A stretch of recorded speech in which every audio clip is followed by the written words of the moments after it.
Peace, family.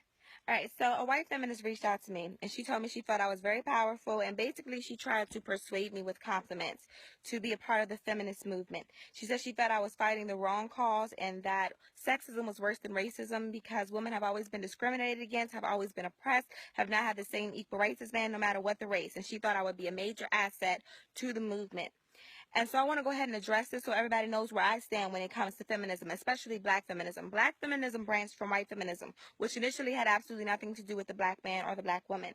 The only reason the white woman reached out to the black woman was because she needed numbers, was because she needed signatures. The same way this white woman only reached out to me was because she thought I would be an asset. The same way politicians only pay black people any attention when they need our votes.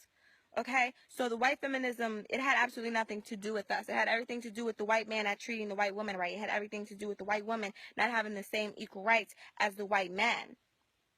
But the black man and black woman got their equal rights at the same time. So even though the white woman was telling the black woman that the black man had more rights and more privilege than them, in all actuality, the white woman had more privilege and more rights than both the black man and the black woman. And so they whispered these ideas of integration into their ear, which is nothing but the illusion of inclusion. And because of that, it has been the biggest destruction of the black family and one of the most detrimental things that had ever happened to the black community ever. And still today, black women are still hollering about equal rights when the unemployment rate for black men is at 18%. Black women are more likely to be hired by a job now than black men. Black women can get more student loans now than a black man. A black woman that can't provide for her child financially can get assistance. A black man that can't provide for his child financially is going to go to jail. So sisters, I'm not sure what we're hollering about when it comes to equal rights, because it seems the black man is the one that doesn't have equal rights. We have more privilege than him. And what corporations do these black men own to tell you you can't have equal pay? It's not the black man that you should be mad at, sisters. You got to look at it as a game of chess. Even though these white feminists say they hate their men, you got to know that they are still the mate of this white man. So they're going to protect that white king as they should in a game of chess. You should be protecting your black king. But see, they have infiltrated the black community by getting the black woman to turn her back on the black man. The welfare program is a perfect example, which tells us, sisters, that if you need help or want help from the white man, you have to turn your back on the black man. You have to give up the black man. If you want to live in these apartments, your children cannot have a father in the home. Also, think of another family structure that it brings about. Think of what it does to our career mothers.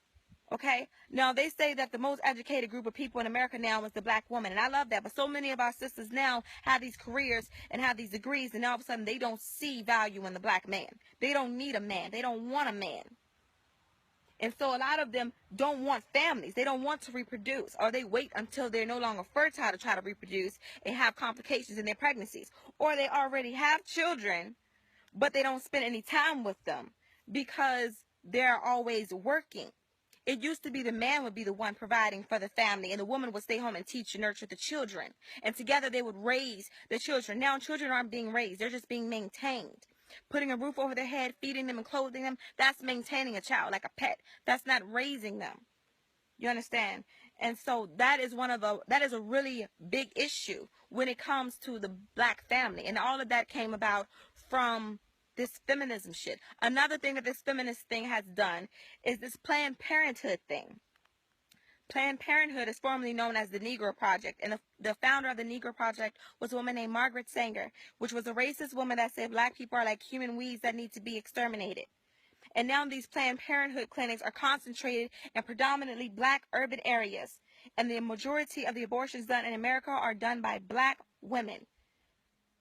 They say the number one killer of blacks is abortion. A lot of people would debate that and say you can't kill something that's not alive, but you are destroying a life that is growing inside of you. That is killing. You are helping us exterminate ourselves. These white feminists, they are not your friend. They are the mate of these white men that want you gone.